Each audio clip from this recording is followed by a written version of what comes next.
Olá, boa noite a todos.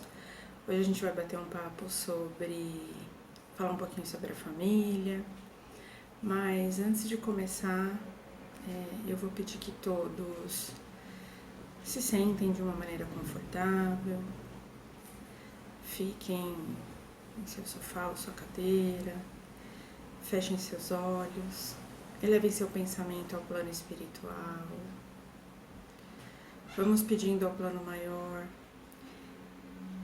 que nos auxilie, nos tranquilize, nos dê discernimento para passar por essa fase que estamos vivendo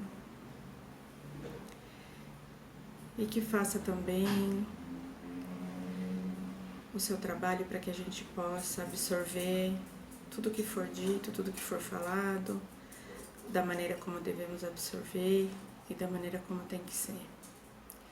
E assim, em forma de gratidão, nós vamos fazer a oração do Pai Nosso. Pai nosso que estais nos céus, santificado seja o vosso nome. Venha a nós o vosso reino. Seja feita a vossa vontade, assim na terra como nos céus. O pão nosso de cada dia nos dai hoje. Perdoai as nossas dívidas, assim como nós perdoamos aos nossos devedores. E não nos deixeis cair em tentação, mas livrai-nos de todo o mal. Que assim seja, graças a Deus e graças a Jesus. Bom, como eu disse no começo, eu vou falar um pouquinho sobre a família, que é um assunto que está bem pertinente, né, para os dias atuais, para tudo que está acontecendo. É um assunto que eu acho que cabe bem nos dias de hoje, né? Família e amor, o amor em família, enfim, né? Mas como falar de amor em família? Como falar da família, né? Será que dá pra gente separar o amor da família? Na minha concepção, eu acredito que não. Eu acredito que mesmo agora, em tempos de coronavírus, né, que tá todo mundo dentro de casa, todo mundo mais junto, né, mais perto, ainda assim, eu acredito que não. E aí a gente pensa assim, mas é aí que tá o problema, né? Agora tá todo mundo em casa, todo mundo em quarentena, e todo mundo algumas pessoas acabam parecendo que dá choque, né? Começa que dá um certo choque, né? Você fica muito perto, muito junto dos familiares, né? Parece que acaba saindo briga. E a gente viu que isso realmente é real, né? A gente pode ver até na televisão que isso é real. Bom, o que a gente precisa entender para tentar passar essa fase de uma maneira mais leve, de uma maneira mais tranquila, sem tantos problemas? A gente precisa entender que ninguém está na família errada. Todo mundo está na família certa, no lugar certo, com as pessoas certas e na hora certa, né? E tem mais. A gente tá na família que tá porque a gente pediu, né? Antes de encarnar, nós pedimos para estar onde estamos, com as pessoas que estamos, para que a gente pudesse transpor alguns obstáculos, para que a gente pudesse conseguir evoluir juntos, ajudar e ser ajudado, né? E aí você pensa assim, putz, foi uma escolha minha, poxa vida, foi uma escolha minha, né? Então, já que foi uma escolha sua, estar onde você está, estar na família que você está, que tal a gente tirar proveito disso? Que tal a gente começar a olhar a nossa família de maneira diferente, né? Como assim? Bom, se eu tô na família que eu tô, foi porque eu escolhi. Se eu tô na família que eu tô, é porque eu preciso estar nessa família para evoluir junto com essas pessoas e para ajudar na evolução dos meus familiares. E aí, eu devo chegar à conclusão que a família é uma das experiências mais importantes para a evolução espiritual das pessoas. Se não for a mais importante, né? Porque é ali que tudo é mais difícil, que tem as pessoas que a gente tem mais dificuldade de se resolver, mais dificuldade de conversar. E como que o Espiritismo vê a família? Como o Espiritismo enxerga a família? Na visão espírita, a família é geralmente um grupo de espíritos que são ligados por alguns desajustes ou por alguma necessidade de aperfeiçoamento. A gente tem que levar em consideração que na nossa família não tem só pessoas que são desafetos. A gente também tem muitas pessoas dentro da nossa família, eu diria que a maioria, que são pessoas, espíritos afins, que são nossos afetos, que são pessoas que estão com a gente para nos ajudar a evoluir. Então a gente pode chegar à conclusão que a família é o maior laboratório de experiências reparadoras, né? E a gente pode ver que no Evangelho, que todos os seres que encarnam geralmente como parentes próximos, eles são, na sua grande maioria das vezes, espíritos que têm algum tipo de afinidade. Já estão ligados por relações anteriores, através de uma afeição recíproca, tá? Então, todos os espíritos que encarnam na nossa família conosco são espíritos que nós temos algum tipo de ligação, algum tipo de afinidade. Porém, essa afinidade pode ser boa ou pode não ser tão boa assim. Bom, aí a gente vai para o Evangelho. No item 8 do capítulo 14 do Evangelho segundo o Espiritismo, está escrito exatamente isso, eu vou ler para vocês. Os laços de sangue não criam forçosamente os liames entre os espíritos. O corpo procede do corpo, mas o espírito não procede do espírito, porquanto o espírito já existia antes da formação do corpo. Não é o pai que cria o espírito do seu filho. Ele apenas lhe fornece o invólucro corpóreo, cumprindo-lhe, no entanto, auxiliar o desenvolvimento intelectual e moral desse filho para fazê-lo progredir. O que isso significa?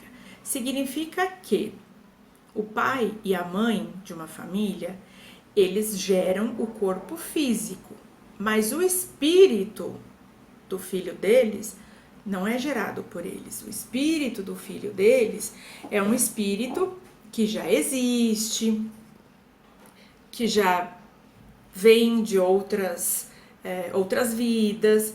Então, esse espírito simplesmente precisa de um corpo de carne para conseguir reencarnar e conseguir seguir a sua caminhada evolutiva, né?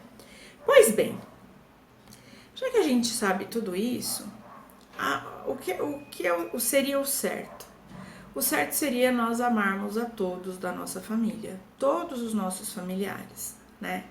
Só que se a gente for parar para pensar, numa família grande, ou numa família mais abrangente, vamos dizer, onde a gente envolve avós, tios, tias, primos, tem pessoas que a gente tem mais afinidade e tem pessoas que a gente tem menos afinidade. Tem uns que a gente sente saudade, sente falta, quer estar perto, gosta de estar perto, gosta de conversar. Tem outros que são indiferentes, tanto faz a gente ver, tanto faz não ver, tanto faz estar perto, tanto faz saber, como tanto não faz. E tem ainda algumas pessoas, em algumas famílias, que têm repulsa total. Então existem familiares que se repudiam totalmente, que não gosta, não vai com a cara, não consegue conversar porque dá briga, né? E aí eu pergunto, por que existem essas diferenças? Se a gente pediu para estar na mesma família, se a gente sabe que a família é a maior escola evolutiva para um espírito, por que existem pessoas na nossa família que a gente não se dá tão bem? E em tempos de pandemia de coronavírus, parece que isso tá mais aflorado ainda, né? Porque a gente tá ficando mais tempo junto, as pessoas estão ficando mais tempo junto, as pessoas estão percebendo a presença umas das outras, e isso acaba aflorando um pouco mais. Bom, se a gente é parente, tem o mesmo sangue, vamos dizer assim, né? filho do mesmo pai, filho da mesma mãe, tem os mesmos avós, os mesmos tios, enfim, os mesmos irmãos. Por que a gente não tem o mesmo sentimento por todo mundo? Bom, a gente se reúne na família, como eu já falei em outras palavras, pela lei divina, né? E é na família que a gente encontra o instrumento necessário para o nosso adiantamento, para o nosso crescimento espiritual. E isso é comum de acontecer, de termos espíritos estranhos entre si.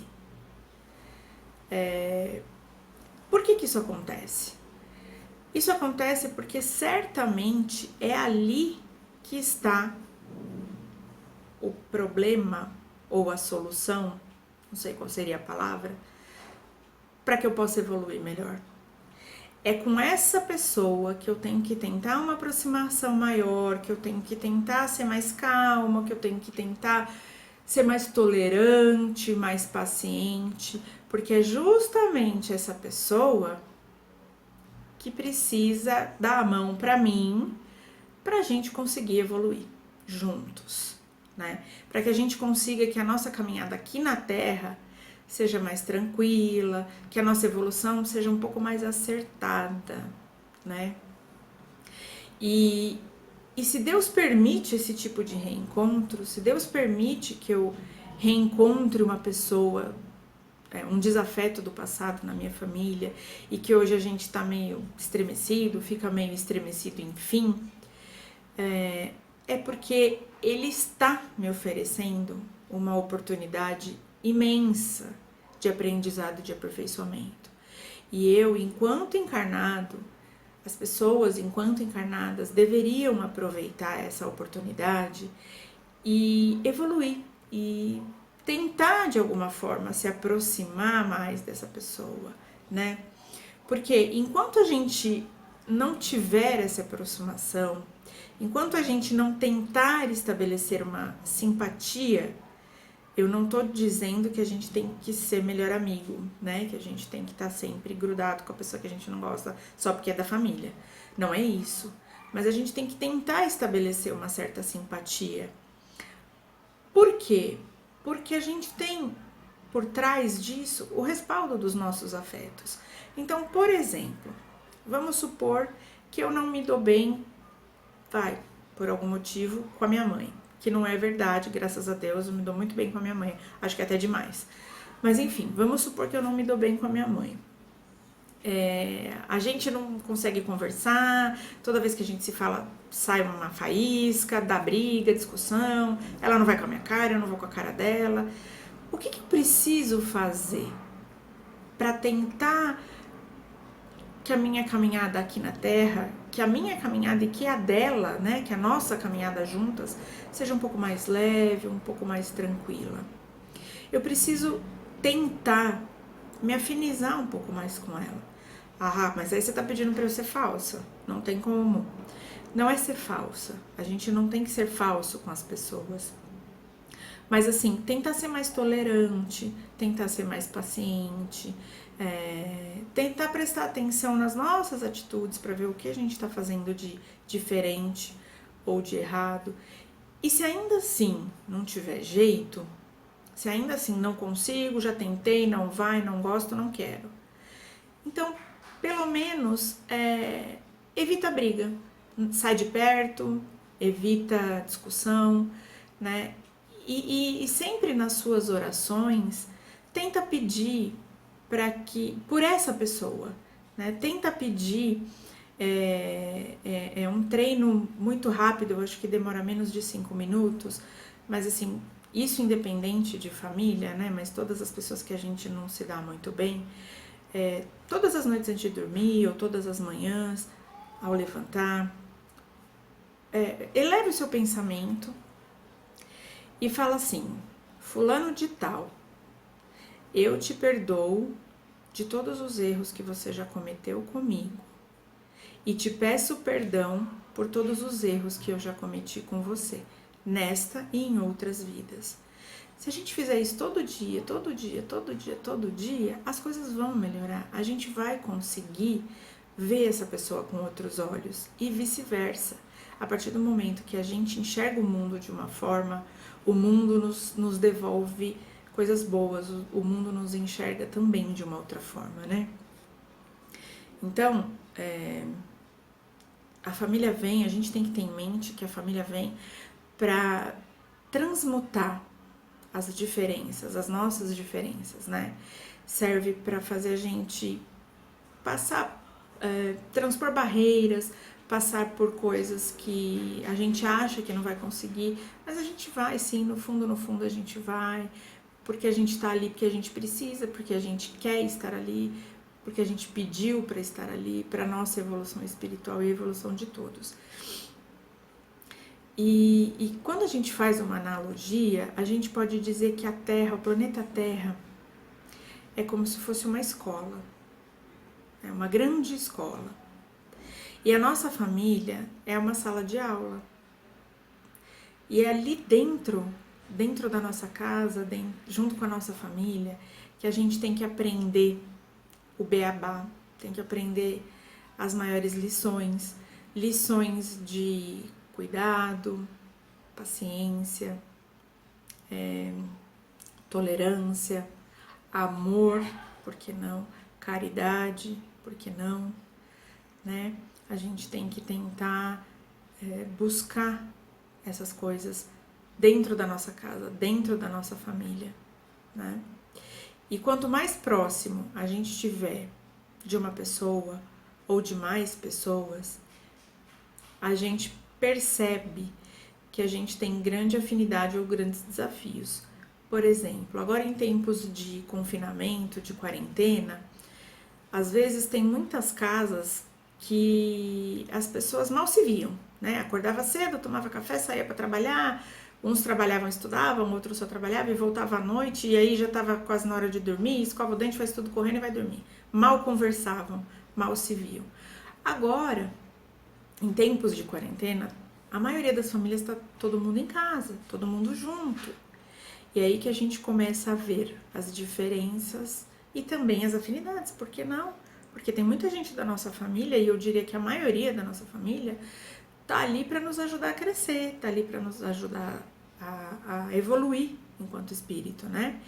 E esses são os que vão nos sustentar na correria, vamos dizer assim, né? Da busca pela evolução com os nossos desafetos, né?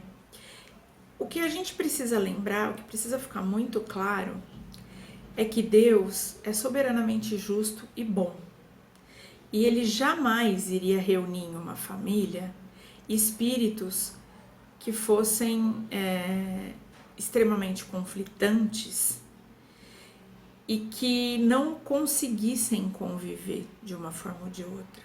Se Deus colocou pessoas em uma mesma família, pessoas que não têm afinidade em uma mesma família, foi porque ele sabia que aquilo ali seria bom para esses dois espíritos, para a evolução desses dois espíritos, né?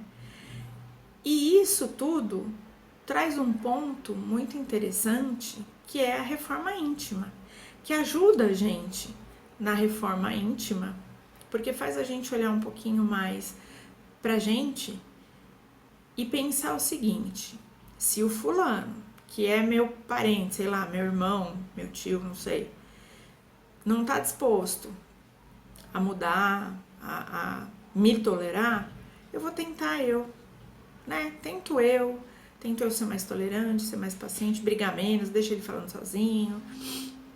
Então, esse é um ponto de reforma íntima, né? Da gente melhorar algumas coisinhas dentro da gente que precisam ser melhoradas, né? E por isso, e por outras coisas, que a gente acaba tendo contato dentro da nossa família com pessoas que também a gente tem uma maior sintonia, né? Pra gente poder dissipar o amor, né? Pra gente poder demonstrar o nosso amor. Porque nem só de desafeto é feita uma família, muito pelo contrário, né? Então, o que eu acho que seria legal a gente fazer? Vamos começar a olhar para nossa família agora, né? Aproveitar esses tempos que a gente tá aí trancado dentro de casa, a maioria estão, olhar para nossa família com uma análise um pouquinho diferente do que a gente vinha fazendo hoje, né? Reparar que algumas pessoas da nossa família são pessoas que a gente tem mais carinho, outras nem tanto. E não pensar que porque tem pessoas que eu não tenho muita afinidade na minha família que tá tudo perdido. Não tá perdido não. Todas as famílias podem e devem se harmonizar, né? Todo mundo deve se amar, porque o amor é a única coisa que Deus pegou, que Jesus, quando esteve encarnado, deixou pra gente. O amor, né? Então, a gente não pode ficar triste com esses desafetos.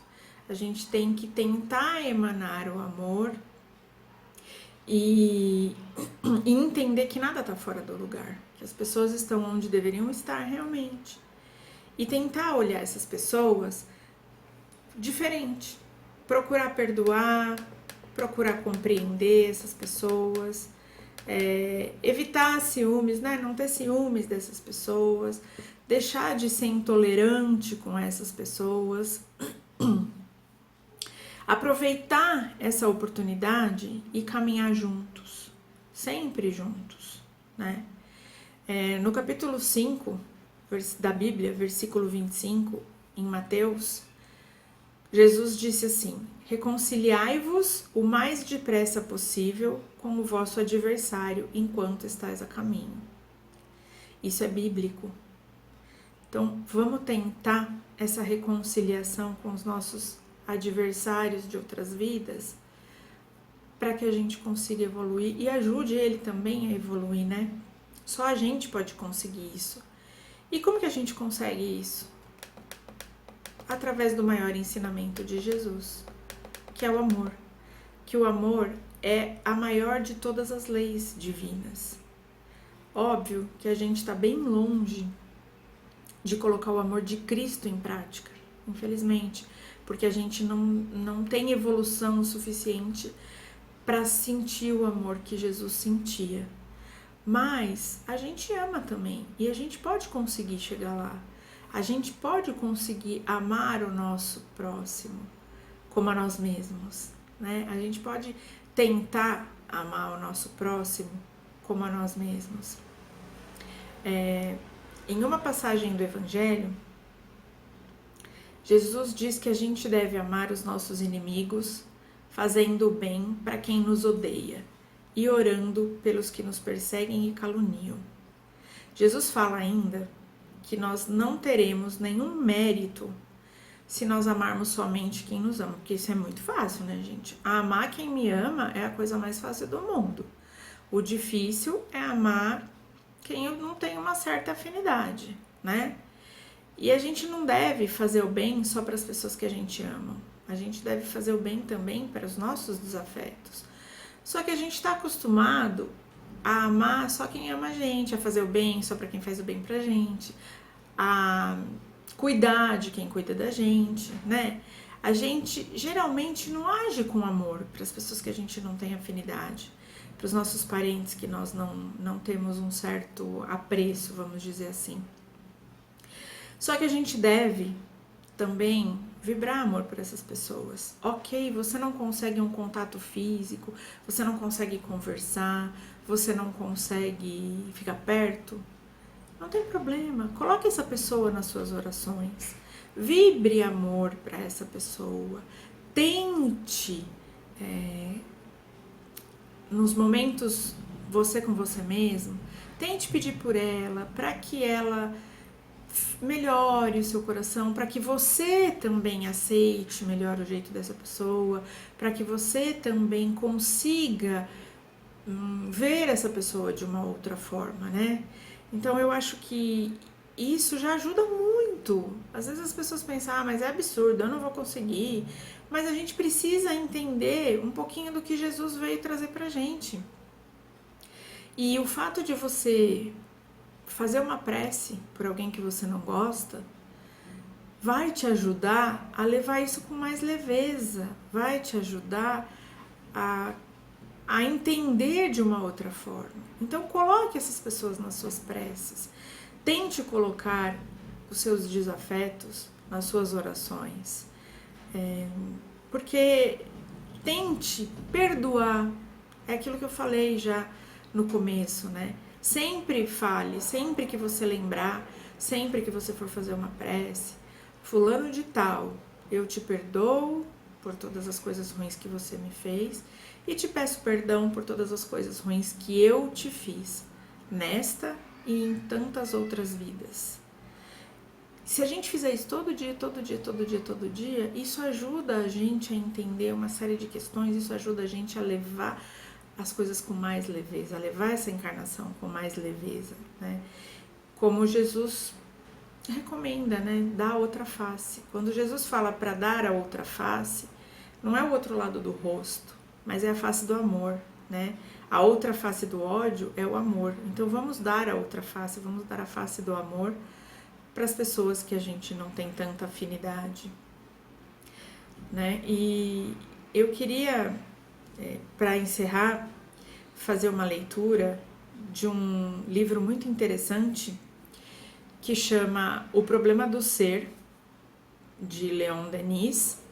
Leon Denis foi um pensador espírita, ele foi um continuador do espiritismo após a morte de Allan Kardec. E esse livro é um livro muito bom, O Problema do Ser, e em um trecho do livro ele diz assim: o amor é mais forte do que o ódio, mais poderoso do que a morte. Se Cristo foi o maior dos missionários e dos profetas, se tanto império teve sobre os homens, foi porque ele trazia em si um reflexo mais poderoso do amor divino. Jesus passou pouco tempo na terra. Foram bastantes 3 anos de evangelização para que o seu domínio se estendesse a todas as nações.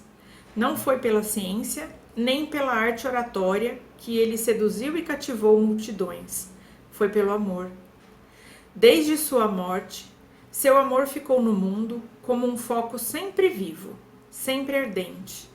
Por isso, apesar dos erros e faltas dos seus representantes, apesar de tanto sangue derramado por eles, de tantas fogueiras acesas e de tantos véus estendidos sobre o seu ensinamento, o cristianismo continuou a ser a maior das religiões. Disciplinou, moldou a alma humana, amansou a índole feroz dos bárbaros e arrancou raças inteiras à sensualidade ou à bestialidade. O que isso quer dizer? Resumindo tudo que eu falei e mais esse trecho que eu li. Tudo se resume em uma única palavra: amor. Jesus esteve encarnado há muitos anos, mais de 1000 anos. E até hoje, o que ele pregou, a gente tenta, né, pelo menos, levar para a vida. E ele só pregou o amor. Ame o próximo como a ti mesmo. Então, para a gente viver em paz, viver feliz, viver com os nossos familiares de uma forma tranquila e da melhor maneira para a nossa evolução, basta que a gente ame.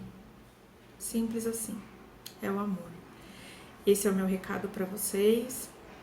Espero que eu tenha conseguido passar uma pequena mensagem e que a gente consiga, com tudo isso que está acontecendo, aprender um pouquinho e botar esse sentimento para fora, porque a gente sabe que todo mundo tem ele aí dentro do coração. Agora eu gostaria de pedir para que todos se sentassem de uma maneira confortável, fechassem os seus olhos. Vamos agradecer ao Mestre Jesus pela oportunidade de hoje, por um pouquinho de tudo que está acontecendo na nossa vida, que nos sirva de lição para a nossa evolução. E vamos vibrar amor, vibrar muito amor e muita saúde para o nosso planeta Terra, para todos os países necessitados, para todos os doentes, todos os hospitais, para todos os profissionais da saúde, para os nossos governantes, Vamos levar amor para os asilos, para as ruas, para os moradores de ruas, para as pessoas perdidas nas drogas e nas bebidas. E vamos deixar uma vibração de amor no ar, para que a espiritualidade possa levar para onde houver maior necessidade. E assim, com o coração cheio de amor, vamos rezando a Ave Maria. Ave Maria, cheia de graça, o Senhor é convosco. Bendita sois vós entre as mulheres, bendito é o fruto do vosso ventre, Jesus. Santa Maria, Mãe de Jesus, rogai por nós, pecadores, agora e na hora de nossa passagem. Que assim seja, graças a Deus e graças a Jesus. Obrigada, Senhor. Obrigada e até a próxima.